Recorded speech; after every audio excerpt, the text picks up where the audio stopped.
Meus queridos, como é que vocês estão?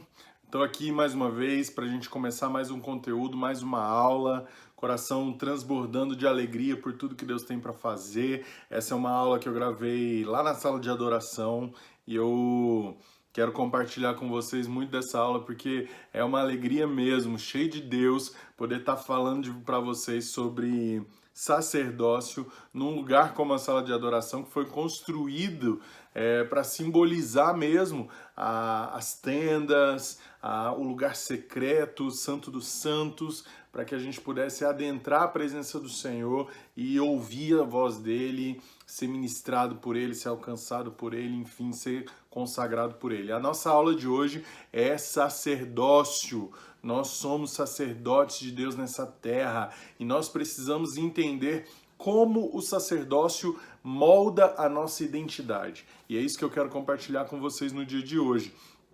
Eu tenho convicção de que aquilo que Deus está fazendo, aquilo que Deus está trabalhando, vai moldar principalmente o nosso ministério.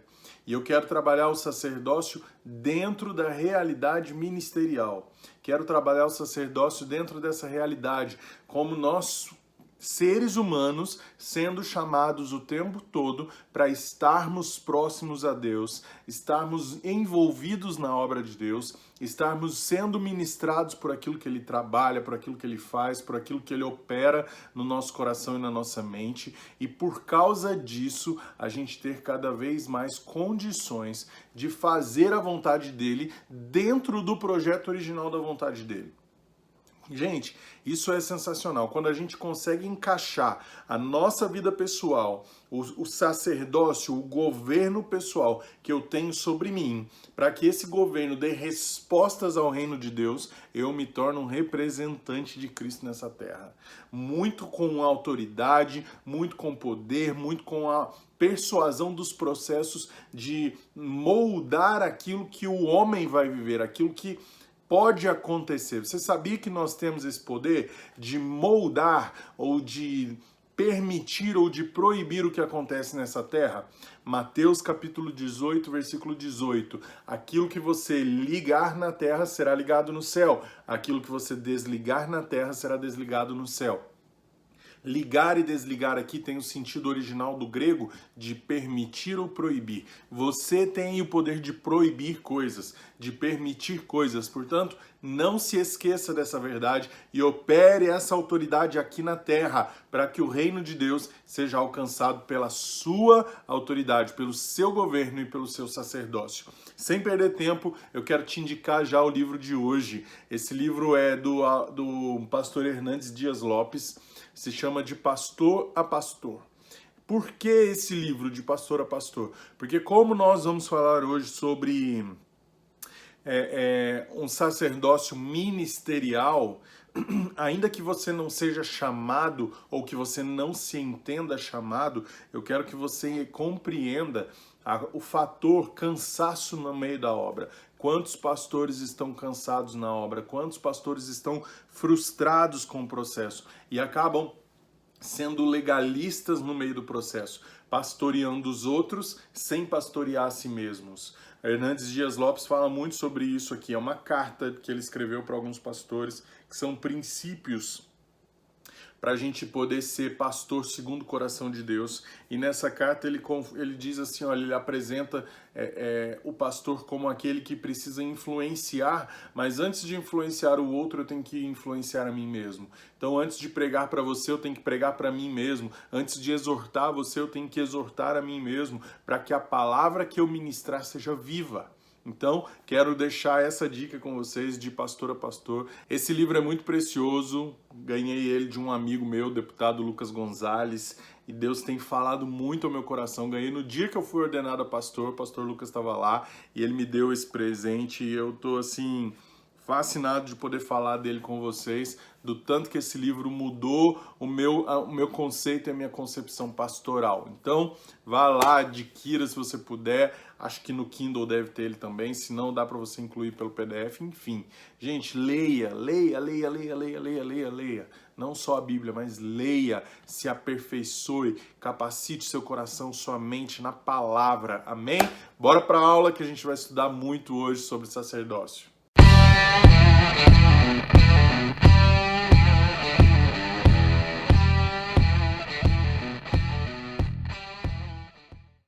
Então vamos lá, a gente vai começar a nossa aula e eu quero que você esteja já preparado. Pega aí seu bloquinho, seu caderno para você anotar tudo que for possível você anotar, né? Muitos ignoram, gente. Muitas vezes a gente, até estando no ministério, a gente esquece o fundamento bíblico no tocante à forma como o Senhor age e age com relação aos que são estabelecidos numa posição ministerial. E às vezes até os que são removidos dessa posição também. O que acontece? As coisas não acontecem de forma aleatória no reino de Deus. Nós precisamos entender que o reino de Deus é constituído por princípios e que Ele mesmo foi quem estabeleceu esses princípios. E se foi Deus quem estabeleceu os princípios, eu não posso correr o risco de ignorar os princípios dele. E há um princípio de Deus revelado nas Escrituras que sempre está relacionado ao estabelecimento de pessoas no ministério. Toda vez que eu ouvir falar sobre esse princípio, eu tenho que ter a consciência de que estamos falando ali do estabelecimento de pessoas que servem a Deus no ministério e trata-se da consagração, da santificação. Quando a gente procura entender o padrão celestial para o estabelecimento de alguém que vai iniciar a servir no ministério, nós precisamos recorrer aos escritos da Bíblia registrados nos dias de Moisés, por exemplo. E por qual razão? A razão é que antes de Moisés, nenhuma outra pessoa foi oficialmente estabelecida por Deus para o ministério. Moisés foi o primeiro que nós conhecemos dentro da Bíblia, que foi estabelecido de forma formal, onde Deus falou, olha, eu te separei, eu te preparei para tal coisa. E deu uma missão para Moisés naquele aspecto, né? Algumas pessoas aparecem nessa narrativa bíblica como sacerdotes, por exemplo, o próprio Melquisedeque, ou Jetro também, mas nós não vemos ninguém sendo colocado por Deus nessa função. A primeira consagração que aconteceu ao ministério sacerdotal foi com Arão e seus filhos. Foi com Arão e seus filhos. Eles foram os primeiros. Depois deles vieram toda a tribo de Levi, né, que foi separada para as funções ministeriais. Mas a primeira pessoa que a gente vai ver biblicamente que recebe essa função ministerial foi Abraão. A primeira pessoa que recebe essa função ministerial foi Arão. Então, a gente precisa compreender isso. Ainda que na tribo de Levi, por exemplo, nem todos fossem sacerdotes, mas a tribo como um todo foi separada. Agora, vamos pensar uma coisa. Tem uma pergunta importante que nós deveríamos fazer todas as vezes que nós falamos do padrão de Deus para estabelecer alguém para o ministério. Por exemplo, a gente estava falando da tribo de Levi. Por que a tribo de Levi foi escolhida? O plano de Deus, inicialmente, envolvia apenas uma tribo? Não. Deus desejava ter uma nação sacerdotal. Deus desejava ter um povo santo, uma nação escolhida. Agora, pois, a Bíblia fala, né? Agora, pois, se diligentemente ouvirdes a minha voz e guardardes a minha aliança, então sereis propriedade peculiar dentre os povos, porque a terra é minha, e vós me sereis reino de sacerdote e nação santa. São essas palavras que falarás ao filho de Israel. Essa palavra Deus deu ali em Êxodo, capítulo 19. E o plano divino de Deus era um reino, gente, não só uma tribo. Então, por que Deus separa apenas uma tribo como uma tribo de sacerdotes? Se o objetivo dele era ter uma nação santa e não uma tribo santa. Vamos lá, para a gente entender essa palavra, a palavra hebraica traduzida para santo é kadosh. E o que significa kadosh? Kadosh não é simplesmente uma coisa sagrada, mas também traz a ideia de algo que é separado. E separado aqui a gente não está tratando apenas do conceito de distância, aquilo que está separado um do outro, ou distante um do outro. Não, ou como se fosse, por exemplo, uma ordem de Deus de manter distância dos outros povos. Não. Aqui nós estamos dizendo que existe uma obrigação, ou talvez uma missão para o povo de Deus em ser separado, ou seja, não contaminar-se com o pecado, com as práticas dos outros povos. Também vai significar a necessidade de ser um instrumento, um canal de Deus para tocar os demais povos e culturas, para fazer com que os outros povos e as outras culturas também sejam alcançados por Deus num determinado específico momento.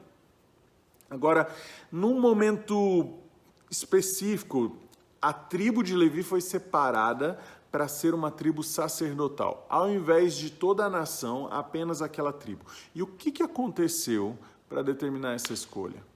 O próprio Moisés responde isso para a gente. O próprio Moisés responde isso para a gente, falando sobre algo que ocorreu entre as suas duas subidas no Monte Sinai. Ele diz assim num primeiro texto, olha, por esse mesmo tempo o Senhor separou a tribo de Levi para levar a arca da aliança do Senhor para estar diante do Senhor, para o servir, para o abençoar em seu nome até o dia de hoje, pelo que Levi não tem parte nem herança com seus irmãos. O Senhor é a sua herança, como o Senhor teu Deus lhe tem prometido. Permaneci no monte como da primeira vez, 40 dias e 40 noites, e o Senhor me ouviu. Ainda por essa vez não quis o Senhor, Levi, destruir-te. Está lá em Deuteronômio capítulo 10, versículo 8, do 8 e 10. Ele fala que por esse mesmo tempo e não antes, ou seja, não aconteceu anteriormente, mas enquanto ele estava lá em cima no monte, a tribo de Levi foi separada. O que aconteceu para que essa escolha fosse determinada? O versículo 10 revela isso para a gente. Revela isso quando ele diz assim, olha, que isso foi determinado antes da segunda vez que Moisés tivesse subido no Monte Sinai. Quando Moisés desceu do Monte Sinai, ele desceu com as tábuas de pedra na mão, contendo ali os 10 mandamentos, ele descobriu que o povo de Israel, liderado por Arão, havia feito um bezerro de ouro e havia se apartado do Senhor. O povo estava desenfreado, ou seja, não podia ser contido. Então foi tomada uma decisão enérgica, uma medida de juízo ali. A Bíblia fala assim que vendo Moisés que o povo estava desenfreado, pois Arão o deixara solta para vergonha no meio dos seus inimigos, pôs-se em pé à entrada do arraial e disse: quem é do Senhor, venha até mim. E então se ajuntaram a ele todos os filhos de Levi, aos quais disse: assim diz o Senhor, o Deus de Israel, cada um cinja a espada sobre o lado, passai e tornai a passar pelo arraial de porta em porta, e mate cada um a seu irmão, cada um a seu amigo, e cada um a seu vizinho. E fizeram os filhos de Levi segundo a palavra de Moisés, e caíram do povo naquele dia 3.000 homens. Êxodo 32 vai mostrar isso para a gente. No momento em que Moisés declara, quem é do Senhor, venha até mim, os únicos que respondem àquele chamado foram os integrantes da tribo de Levi. E a Bíblia diz que então eles se ajuntaram a todos os filhos de Levi. E naquele mesmo instante eles se moveram no zelo de santidade e executaram o juízo contra os seus irmãos, contra a sua própria família. Entenda isso, a escolha divina pelos que serão ministros do Altíssimo sempre está associada à consagração e principalmente à santificação. Por isso, se um ministro compromete ali esses valores, ele terá comprometido não apenas o que ele fez, mas a essência do chamado dele.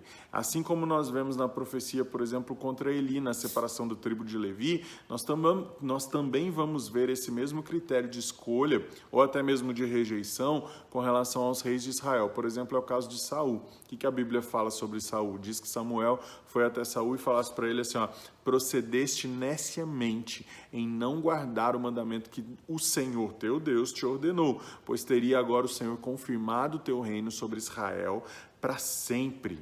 Já agora não subsistirá o teu reino. O Senhor buscou para si um homem que lhe agrada e já lhe ordenou que seja príncipe sobre o seu povo, porque você não guardou o que o Senhor te ordenou. 1 Samuel 13:13. Gente, vamos lá. A maioria de nós sempre achou que Samuel havia sido levantado talvez temporariamente, até que Davi fosse o escolhido de Deus e aparecesse ali pelo cenário, mas na verdade isso não foi o que aconteceu. Saul teve chances reais de não somente permanecer no trono, mas principalmente, como disse ali o profeta Samuel, de ter feito o seu reino sobre Israel, confirmado para sempre. Isso não significa que ele seria, por exemplo, imortal, mas que a linhagem dele, assim, a semelhança da aliança que Deus fez depois com Davi, a linhagem dele estaria para sempre no trono. O que a gente pode pensar, por exemplo, que revelaria a possibilidade de que o Messias, a princípio, viria da linhagem de Saul. O que esse homem jogou fora não foi apenas o trono, até porque do trono ele aproveitou muito bem. Ele reinou por 40 anos, Atos vai mostrar pra gente. Mas o que ele jogou fora foi a perspectiva de que ele poderia estar no desenrolar do plano de Deus, no plano divino que envolvia coisas muito maiores do que ele jamais tinha sonhado. A vinda do próprio Jesus. E nós vemos aqui a repetição do mesmo caso, por exemplo, do rei Jeroboão. Nos dias de Roboão, filho de Salomão, o reino se dividiu e Judá e Benjamim formaram sob o comando de Roboão o reino de Judá, ou seja, o reino do sul. E as demais tribos formaram sob o comando de Jeroboão o reino de Israel, que era o reino do norte. Antes do reino se dividir, uma palavra profética foi dada a Jeroboão. Jeroboão recebeu uma palavra que dizia assim, o Senhor estava rasgando 10 tribos de Israel do reino de Roboão e entregando elas a Jeroboão. E juntamente com essa notícia, foi dito a Jeroboão o seguinte: tomar-te-ei e reinarás sobre tudo o que desejar a tua alma. E serás rei sobre Israel. Se ouvires tudo que eu te ordenar, e andares nos meus caminhos, e fizeres o que é reto, e perante mim, guardando os meus estatutos e os meus mandamentos, assim como fez Davi, o meu servo, eu serei contigo. Eu serei contigo, e te edificarei uma casa estável, da mesma forma como edifiquei a Davi, e te darei Israel. 1 Reis capítulo 11. Se Jeroboão obedecesse o Senhor, o que a gente já sabe que ele não fez, ele teria o mesmo direito a uma casa estável, firme, como Deus concedeu a Davi. Nem Saul nem Jeroboão foram levantados por Deus para falhar e serem removidos daquele lugar. Nós não somos levantados por Deus para isso. Eles tinham promessas e possibilidades reais de prosperarem no plano de Deus, mas contudo as escolhas deles erradas afastaram eles do Senhor. Se por um lado, por exemplo, a nossa obediência e a nossa consagração nos estabelecem no lugar de serviço designado por Deus, por outro lado, a desobediência e a falta de consagração nos removem da posição de serviço na qual nós somos estabelecidos. E esse é um padrão encontrado não apenas aqui nesse caso dos reis, ou só no Antigo Testamento, mas em toda a Bíblia, não somente no Antigo Testamento, mas também no Novo. Por exemplo, no livro de Apocalipse, o apóstolo João teve uma visão que a gente conhece muito bem, que é a visão dos 7 candeeiros, os candeeiros de ouro e as 7 estrelas. Apocalipse capítulo 1, versículo 20. Ali os candeeiros simbolizavam as igrejas da Ásia, e as estrelas estavam representando os anjos, os mensageiros dessas igrejas.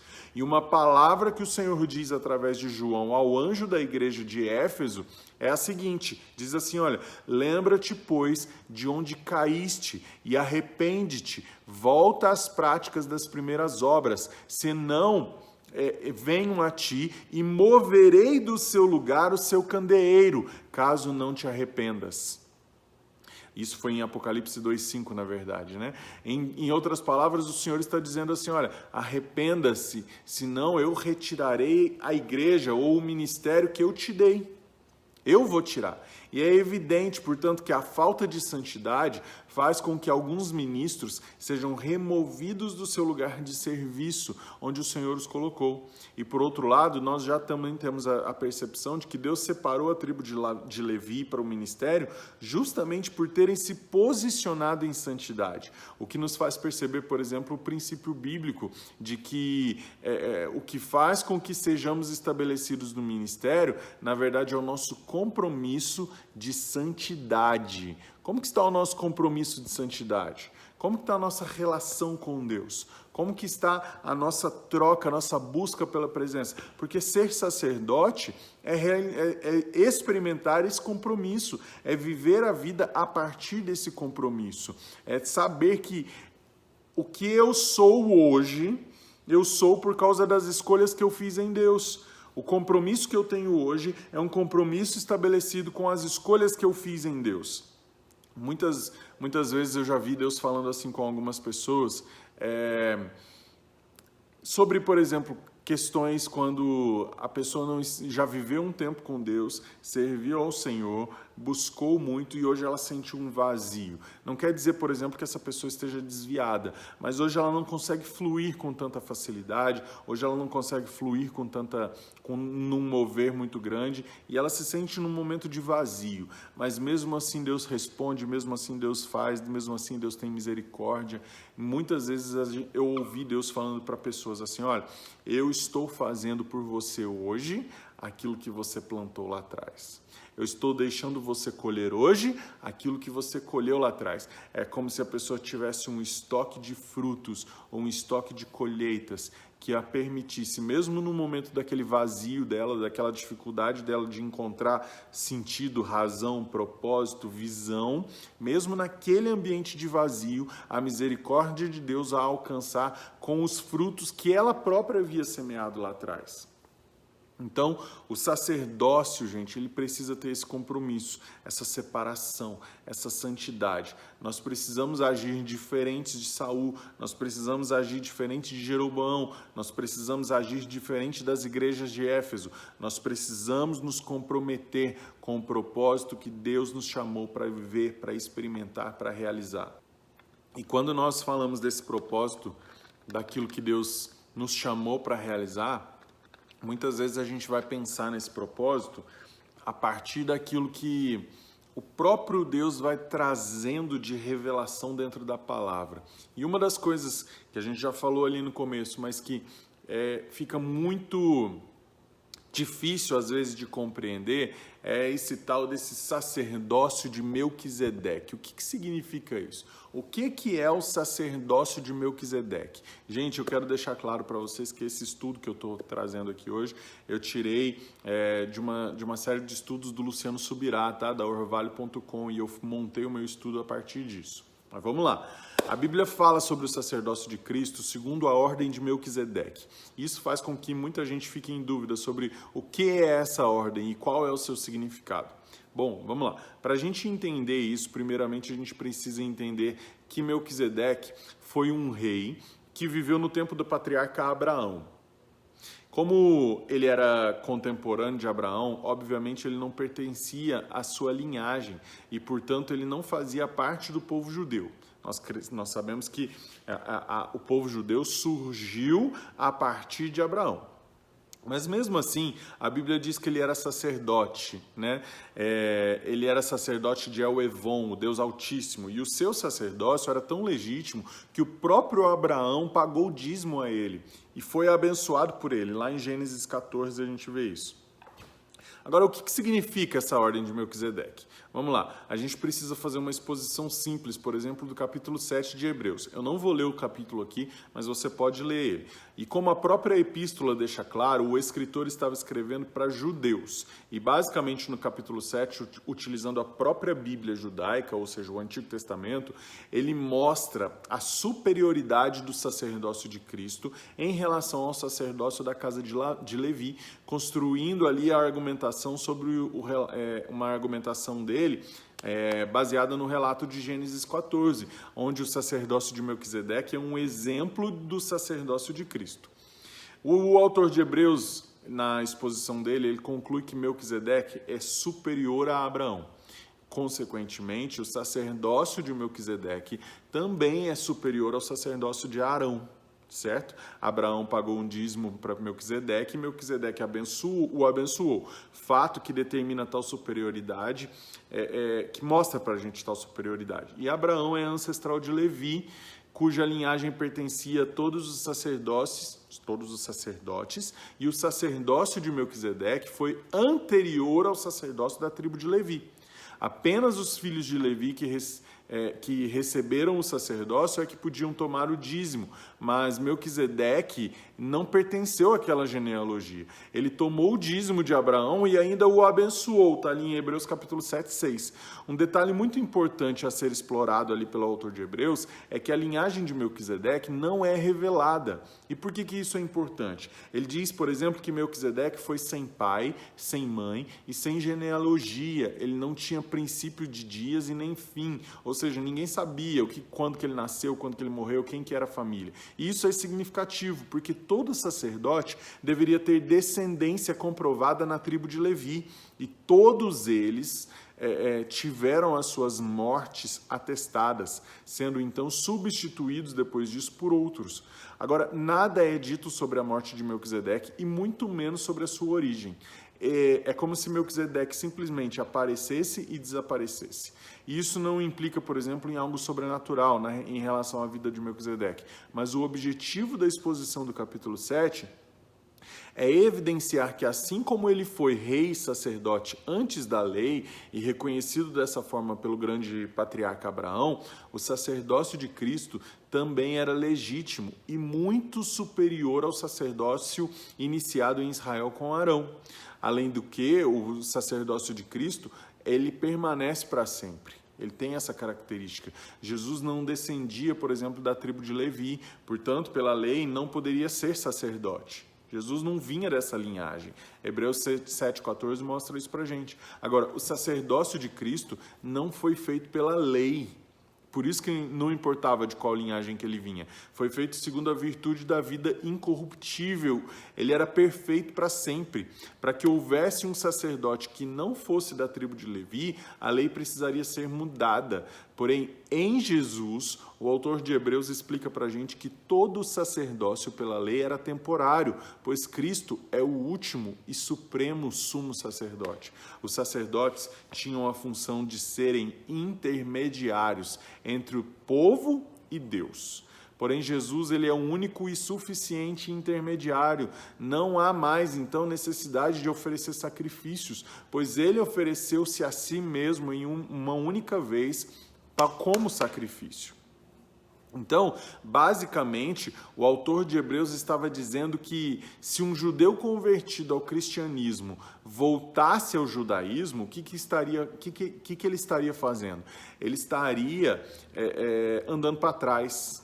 Se um judeu voltasse do cristianismo para o judaísmo, ele estaria voltando atrás, pois estava voltando a um sistema ultrapassado e recorrendo a um tipo de sacerdócio que era inferior ao de Cristo. E outro ponto interessante aqui nessa comparação é a questão do significado dos nomes. Melquisedeque e Salém, que foram os dois reis que se apresentaram na frente de Abraão. Né? O autor mostra que um significa rei da justiça e o outro significa rei da paz. Né? E tipificando aqui o reinado de justiça e o reinado de paz do próprio Messias e confirmando o que foi dito através da profecia em Isaías capítulo 9. Aqui nós podemos lembrar do que foi dito pelo apóstolo Pedro, por exemplo, ali em 1 Pedro 2, ao declarar que através da obra perfeita do sumo sacerdote que é Cristo, nós somos então uma geração eleita, um povo adquirido, uma nação santa e um sacerdócio real. Portanto, quando a gente utiliza a figura de Melquisedeque, bem como a expressão que foi, bem como essa expressão, né, que foi sacerdote antes da lei, o texto não está fazendo uma referência, por exemplo, a uma ordem ou uma linhagem secreta de sumos sacerdotes, mas o texto está mostrando para a gente que Deus, antes mesmo de ter instituído pela lei o sacerdócio na casa de Levi, já tinha trago para a gente Cristo, que era o mediador e sumo sacerdote que o seu povo precisava. E Cristo foi esse sumo sacerdote antes mesmo da lei. O texto bíblico não está fazendo referência a uma linhagem secreta, mas está mostrando que a lei traz isso para a gente, é que Cristo é o mediador e é o sumo sacerdote do seu povo. Então, por que é segundo a ordem de Melquisedeque? É justamente porque a ordem de Melquisedeque, por ter vindo antes de Abraão e porque Abraão, que é o pai da religião, se dobrou, se curvou diante daquele sacerdote e ofereceu a ele dízimo, naquele momento, a lei está mostrando para a gente que a religião está se dobrando a um sacerdócio anterior a ele, que já era reconhecido um sacerdócio voltado ao Deus Altíssimo, no qual é utilizado como modelo para a referência do sacerdócio de Cristo. Ou seja, a própria religião se curvou àquele que seria o modelo principal de sacerdócio para a pessoa de Cristo, que é muito mais antigo que a própria religião. Irmãos, significa que quando nós estamos servindo a Deus, a religião tem que se dobrar diante daquilo que o Cristo fala. Quando nós estamos nos posicionando como sacerdotes, nós deixamos de servir a religião, nós deixamos de servir o sistema colocado para nós servirmos, mas nós passamos a servir e adorar e a trabalhar para um rei que está acima da religião. Nós estamos adorando esse Deus Altíssimo, esse Deus Todo-Poderoso, que nos traz esse sacerdócio santo, pleno, íntegro, e é dele que nós dependemos, é nele que nós estamos. Amém? Essa palavra eu preciso que ela entre no seu coração. Eu preciso que essa palavra mexa com você. Você vai visitar o texto de Hebreus capítulo 7, você vai ler esse texto, você vai buscar do Senhor a direção cada dia mais para você se tornar esse homem em Deus. E o que eu quero te trazer aqui é uma visão de que você não precisa estar ligado para ser um sumo sacerdote diante do Senhor, você não precisa estar ligado agora a obediências da lei. Nossa, eu preciso me posicionar em fazer isso, em fazer aquilo, me comportar assim, me comportar assado. O seu comportamento que precisa ser enaltecido agora nesse processo é o comportamento de santidade e de separação. Tenha reverência, tenha santidade, seja separado, saiba o seu lugar em Deus, saiba o seu lugar na presença de Deus, diante da pessoa dele, busque ele naquilo que ele te chamou para você ser, para que você seja cada vez mais íntegro, cada vez mais pleno diante do chamado dele para você. E nós não precisamos mais, gente, andar segundo a lei, mas nós estamos no tempo da graça, e o tempo da graça se manifesta a partir da revelação da graça. Então o seu sacerdócio não vai vir por ações, não vai vir por obras, mas o seu sacerdócio, o seu posicionamento de sacerdócio vai vir através da obediência daquilo que Deus te chamou para viver. Por isso que o sacerdócio tem que fazer parte da nossa identidade. Nós temos descoberto aqui nas últimas aulas como nós vamos nos achegar a Deus diante dessa realidade. E eu quero me mover aqui no profético nesse momento para declarar sobre a sua vida, que haja sobre você o sacerdócio real, o sacerdócio pleno, o exemplo verdadeiro de sacerdócio deixado por Cristo, para que esse exemplo, em nome de Jesus, toda resistência, Senhor, ao profético vai sair agora. E eu quero declarar sobre a sua vida aqui agora, através de uma ministração profética, que o sumo sacerdócio vai se cumprir nas nossas vidas. Irmãos, nós precisamos nos posicionar para esse aspecto. Nós não podemos deixar mais que as questões que nos afastam de Deus sejam questões que cresçam diante de nós e nos paralisem de alguma forma. O verdadeiro sacerdócio está disponível para nós através da busca por Deus, e nós buscamos a Deus através do Espírito Santo. O Espírito Santo está aqui na terra para nos levar a esse ambiente de sacerdócio. Então, assim como foi falado lá em Apocalipse 2:5 para a igreja da Ásia, que olha, arrependa-te e volta para as primeiras obras, senão eu arranco você desse lugar. Assim é falado para mim e para você: arrependa-te e volte às primeiras obras, volte aos lugares de obediência, para que a partir disso Deus se manifeste e você não seja arrancado dessa presença, você não seja arrancado dessa verdade. Olha, nós temos sido paralisados por muitos e muitos anos, mas a partir de agora chega, é o momento de nós darmos basta para essa realidade, é o momento de nós darmos basta para essas palavras antigas e nós nos estabelecemos nos novos movimentos que Deus está fazendo agora. Existe uma oportunidade de Deus para nós nos posicionarmos, existe um chamado, uma convocação do Pai para nós estarmos alinhados, posicionados diante dele, e nós vamos experimentar esse posicionamento a partir do momento que nós soubermos que Ele está trazendo revelações novas que vão modificar a nossa forma de compreender a igreja, de compreender a palavra e de experimentar o que Deus chama a gente para experimentar. Portanto, não fique parado mais. Não fique mais parado. Eu quero, em nome de Jesus, pedir que agora o Espírito Santo alcance a sua vida, alcance a sua casa, se mova dentro de você e tire de você toda a paralisia, tire de você todo medo, tire de você toda dor, toda angústia, toda decepção e frustração que ainda habitam dentro do seu coração. Eu dou uma ordem agora, no nome de Jesus, que saiam, que te larguem, que te soltem, que todas essas cadeias sejam quebradas sobre a sua vida nesse momento, para que a glória de Deus se derrame, para que a glória de Deus se manifeste e que a presença dele se torne cada vez mais real, cada vez mais santa. A santidade de Deus não é apenas um momento para você, mas a santidade de Deus é um propósito de vida preparado por ele para que você seja resgatado dos seus processos diante da vontade dele para você. Diante da vontade dele para você. Então saia desse lugar de marasmo, saia desse lugar de dor e em nome de Jesus seja livre